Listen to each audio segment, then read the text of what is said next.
I'm Reagan, and I've been in the third-party delivery app business for 4 years.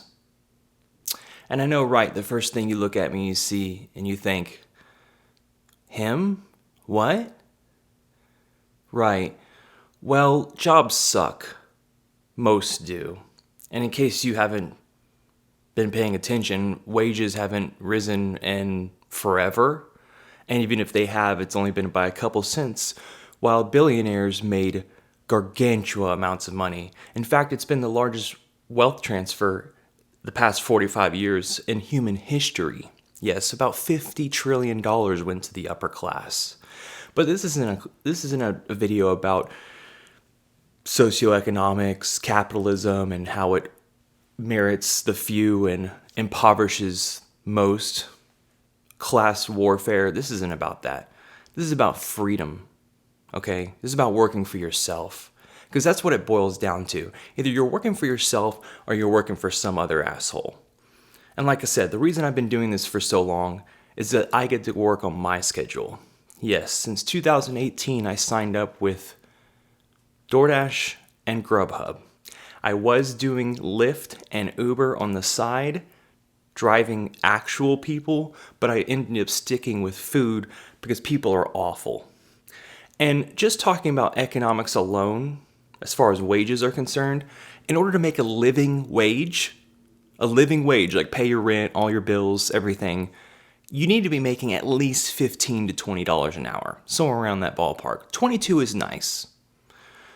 But you need to generate the employer $25 to $30 an hour in return. So any entry-level jobs, even middle entry jobs, aren't going to rarely pay that amount because they're not generating that amount of income. Because they have to pay overhead, insurance, liability, their own costs, make sure that they're getting a profit, the supplies that they're producing. It's absurd. And I quickly learned this through my 20s after working numerous shit jobs. I don't really consider this a shit job. It is an essential service. I have delivered to people having babies, people in critical condition, those immunocompromised who just simply can't move. You know, for sure I am getting paid for it. It's not a charity service. I have done Meals on Wheels as a volunteer service before for a few months, but getting paid for your work is actually a lot better. But I've learned quite a few things, and I would say I'm a seasoned veteran now, though I do have my complaints about the services themselves. I'm sure many of you may have used a delivery app at some point or another during this pandemic, especially during this pandemic when everyone was home. Some of you may not. But either way, you pick a restaurant, you pick a store, you can get pet food supplies delivered, you can get groceries, you can get TVs, anything you want delivered to your door. And unlike UPS servicemen and Postal Service and FedEx having to wear some goofy monkey suit and work a set schedule, I get to make my own schedule. And I want to emphasize that. You can't go back to someone. I've never sat well with going into a workplace and my boss being like, "Oh, you were 5 minutes late." No, you don't tell, no. I'm here. And also being able to stop at any time. This is my own personal experience of being on the autism spectrum disorder, which means I have unusually high ability to focus on one thing with an absorbent amount of attention. Like I can zone in on something. That's what gifted. There's intelligence, which is your working intelligence, memory, problem solving, and then there's giftedness, where you're able to focus in on something. And apparently I'm gifted, and it also leads to burnout. So in workplaces, I would work for 8 hours making calls, doing eye exams. I did have 2 or 3 short careers before I entered this field. And, bear in mind, but before I get into that, I would work 4 or 5 hours of the day and give it completely my all, and then be burnt out by the 6th hour, or be burnt out by the 4th hour, and I would still have to keep going through the day, and it would just lead me to be coming home feeling miserable and not great. So there's that trade-off. But like I said, being able to stop, for me, this works. And again, this is very unfamiliar in the American culture, the cult of work. When I tell people that I've been doing this for 4 years, or I get a complaint from a customer saying, oh, the order was wrong, and look, I couldn't open the order, I've been doing this for years, they immediately stop. People understand, because they think the conception is that this is bottom of the line shit work for people who can't find a job. That's always been kind of the conception. They can't have a real job. Well, my argument to that would be every real job you have contributes to a economy which is literally destroying your own future and producing more carbon emissions. So anything you do is destroying your own future because it contributes in a harmful way to both you and your children if you have any. So back to the gig. I also want to emphasize that people have been mailmen for years. Like, I met a mailman who's a mailman for 24 years. He's happy with that. So I've got people in my car when I was driving Uber and Lyft who just flew planes with cargo supplies. They did that for years. They switched over to flying people on private jets. They said they hated it. People like to have, high maintenance, and you get that in the delivery app business. Anytime you're working with people, you're working with a possibility of, not to sound jaded, of just angry customers. You also get the really grateful customers too, okay? And I'll get to that in a moment. But again, I signed up. It seemed like a great gig. I could work when I want, listen to the music I want. And, for an independent person, like who has my own side hustle, which is this and other things, it just fit. But there's a dark side. Okay? Rude customers who don't like certain items in their orders, who demand refunds, showing up to restaurants who never received the order, who never turned on their tablet, so you have to wait an extra 20, 30 minutes. I mean, this doesn't sound like a big deal, but you got to consider your livelihood is dependent on this. Your income, your rent, your roof over your head. So your car expenses, your just living expenses, it is dependent on the functionality of everything else out there working perfectly. Hopefully. That their Wi-Fi isn't down, that, the employees weren't busy, slammed, didn't even get to check the tablet. And at the beginning, a lot of drivers come in, you probably see this, they get pissy with it doesn't pay. The best thing to do is be as absolutely kind as possible. Because these people, guys, girls, that are working at these restaurants are working for $12 an hour. At Schlotsky's Deli, at McDonald's, whatever. And again, I would pull about, I started doing this in Dallas, Texas, and anywhere, any big city you're doing this, you're going to do pretty well. People are just too busy working. They don't have time to cook. They order food all the time, or other items, diapers, what have you. And I got bumped up to catering orders in the city. And so this was the good times. This was before the pandemic, right before it struck, 2018, 2019, pandemic came, end of 2019. And everything went to shit. I mean, I want to talk about the restaurant closure in a minute, like seeing firsthand that effect, as many of you see for lease signs everywhere.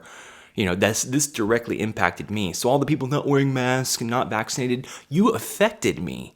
Okay? This is personal. But I don't want to get into that. And all the businesses that needed to close. We could have gotten through this quicker if we actually banded together. But that's not the goal of capitalism, is to separate us. All right, I don't want to get into socioeconomics. I don't want to get into that.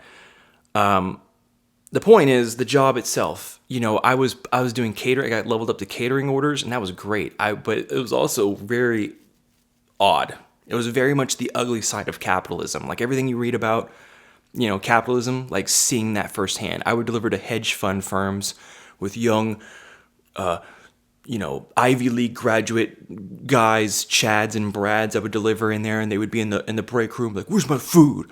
Wearing their monkey suit, had their wedding rings on, and here I am delivering, Jason's Deli to them. You can imagine how that felt. This is why I had to understand the system. So, because if at face value, that's awful. No man should be put below another. but that's how capitalism is. But those paid really well because nobody wanted to do that shit. I would get like $50 for an order of, 15, 20 items. 2 bags. Drop, out. I was like a drug dealer. Done. I would do 2 or 3 of those for lunchtime in Dallas from 11 to 1 and be done. Make $120. Done for the day. I could go hang out, go to the park, whatever. It was the best. It was the best. But not really. The drawback of delivering to corporate Bank of America, Deloitte. I've been all up in those buildings. I've been all up and down the floors in conference rooms, setting up, tables, but the money was good, but the quality of life sucked. There wasn't much to do in Dallas, in any big city. A few parks, trashy parks.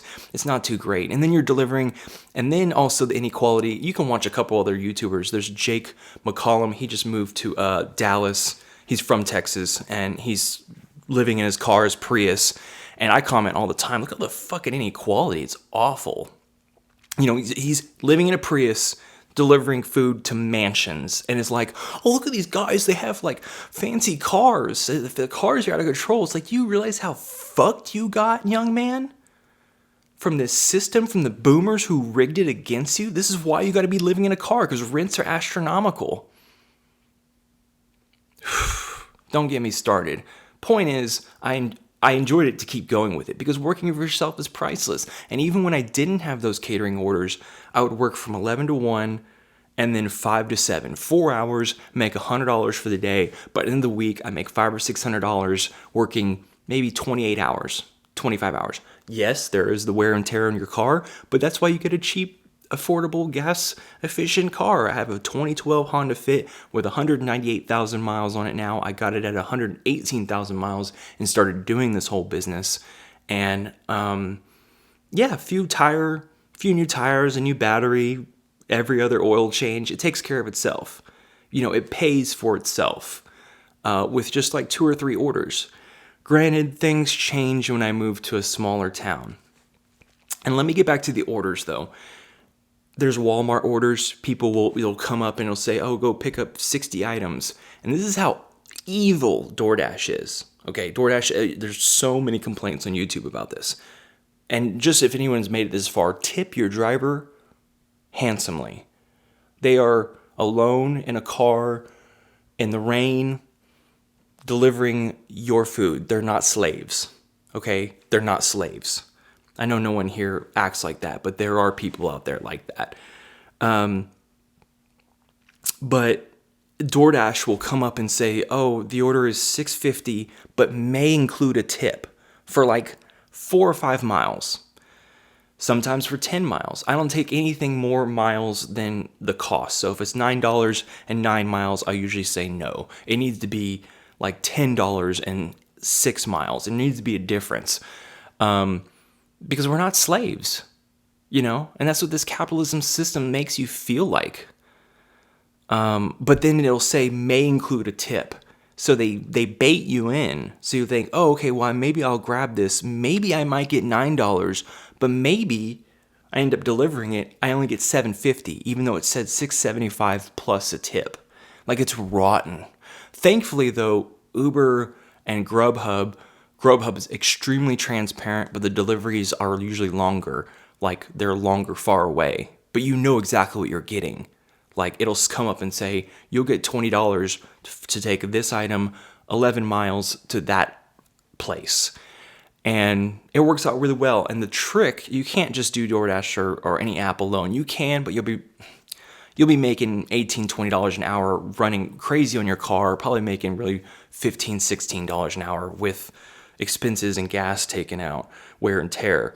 So double apping is what every trick, it's illegal. You're not supposed to do it, or you can get deactivated for it, but you'll use one app and then you'll get an order, you'll see it'll show you where you're going, and then you have the other app running, and then you jump to the other app and you take another item that's along the way. So they don't know that. They have millions of drivers driving throughout the United States and the world. They're not individually tracking you. You can, but it's unlikely. And so you'll pick up one and go to the other, and so you end up making, $25, $30 an hour for, or more, sometimes up to $30, $40 an hour. That's how I worked it. And that's excellent money, you know.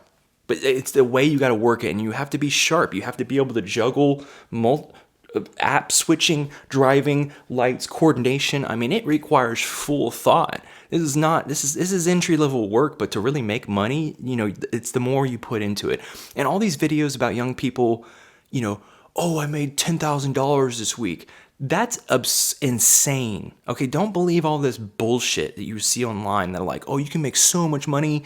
You know, if you're working 10 hours a day driving around, you're really making less than that because of the wear and tear on your vehicle. Not to mention, how do you eat? You eat in your car. It's awful. Like it's mentally degrading to work like that. The best thing to do is space yourself. People who do that burn themselves out.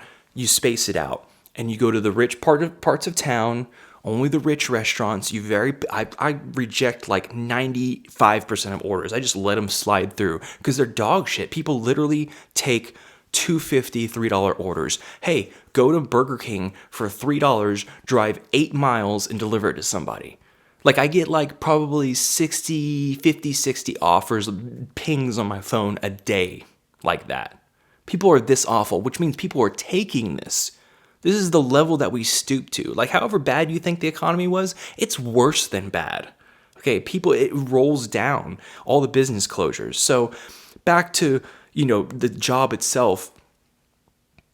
I do it because I could stop. I can at any point say, and I couldn't do this with an employer. This is my boss. I can click off, go walk through a park, take a 15-minute meditation break, and then go back driving around if I want, or stop for the day if it's raining or icy. And but then again, I didn't have health insurance for the longest time. I do have state health insurance here, like a program, which is better. You got to know yourself, you know, and what you're willing to put up with. And the turnover rate in this business is so high because people get those $3 orders. People deliver to the rude people that say, oh, my potato was missing or something. Can you drive back to the restaurant? No, I can't do anything. You're an independent contractor. And I know everyone sees the headlines in the news about, Lyft and Uber people are forming, you know, a coalition or whatever, the employee, like the contractors demanding more. And it's a constant give and take, and they're constantly changing the app up every so often. You know, the pros and cons are there, but it just all depends on like what you're willing to put up with and the type of person you are. Are you independent? Do you like working for yourself? Do you like, setting your own schedule? Do you not like working under someone's breath? Then this may be for you. You know, is it still contributing to global warming? Is all of this? Yes, I was born into a system that's literally destroying my own future. So I had to come to that conclusion. No matter what I do, even if I'm driving, I look at my exhaust pipe sometimes. I'm like, and all the plastic containers, it's awful. But let me get back to the awfulness of the companies. Grubhub, granted, they did push me up to corporate level, which was nice. I just told you guys, like it was amazing. I could dress however I want. It was the best. But you know, you're an independent contractor. They really don't care about you. Okay. After 10,000 deliveries, I've made over 10,000 deliveries with Grubhub. They gave me one $100 gift card. Congratulations. You made it this far with us. We appreciate you. Here's $100. Meanwhile, I heard on the side that their employees get to order food every day. They get like a $20, $30 allowance to like order food every day from the app. Yeah, that happens. So, again, working for yourself. Either you're working for yourself or you're working for some other asshole. It's all the same thing. But if I have the choice to set my own hours, clock out whenever I want, not have to deal with people that much. I mean, I get to go into restaurants and deal with people, but like not deal with them. They're usually friendly, and you have great conversations. You meet people all over town. But again, you know, lastly, this pandemic is really, like, that was the good times. This pandemic, I've seen so many restaurant closures. Nice people, really nice people, mom and pop shops, you know, Vietnamese restaurants, Italian restaurants, all kinds of places that are just struggling so hard, and coming in and seeing that they're paying an X amount of money to, which is I think a lot every month, to have the tablet, to have the service. So they're only really making like a 10-15%, they have to mark everything up. They're not making that much from this. But it's the only business. People don't want to go out, and seeing them struggle, and me too, it's been really hard, the past few years. Like that's been really disappointing. Meanwhile, big chain restaurants, Chili's on the border, places like that will never close. They have so much financial backing. They have underwriting loans. They have no worry in the world. They can literally run on a skeleton crew. So yeah, I wanted to just talk about this. This is brand new. Cell phones were invented, smartphones in 2007 came out, iPhone. And, then shortly after, Uber and Lyft came out, and in the early 2010s, and then this service came out. There were different forms of it before, but now it's major. It's boiled down, consolidated, to mainly Uber Eats, DoorDash, Grubhub, and Bites, or Waiter. Those are kind of like niche things. But yeah, I'm actually sort of starting to finally think about going into some other form of work, but I'm barely thinking about it. Like, what would honestly pay, give me the freedom to do what I want, set my own schedule, listen to my own music, dress however I want, and give me the ability to do my own errands. So, I mean, I maximize my efficiency. I'm able to go out, deliver, and then say, oh, I needed some toilet paper or something. I'll just walk over to the store next to it, get some toilet paper and some dinner, and then go continue delivering. With a regular job, I'd have to beg to go to the store, and have to do that after work and end up in line with the 50,000 other people that need to get their items. Much of the time I'm alone, like 99% of the time I'm alone. And at the beginning, it was real hard, kind of hard. It was a transition, like sitting in the car, like I could just feel the pressure, and the alienation. It's humiliating. It's pretty humiliating sometimes. Like when you deliver to an 8-story mansion, and you're like, "This is awful. How is this even possible? This inequality." And I can barely. I'm like behind on rent, or whatever for the week. For the month, or I'm not behind on rent, but I'm coming up to it. I'm having to budget everything. It's crazy. It's entry-level work, but it is what you make it. So that's the lowdown on third-party delivery app business, and I just wanted to share that with you, that's what I do in a capitalist, polluting economy that's destroying our future and all of our children's future. All of humanity will be done soon. But I brought you tacos on time. And you appreciate me, right? Okay. Just wanted to rant. Hopefully you made it this far. I'll talk to you guys later.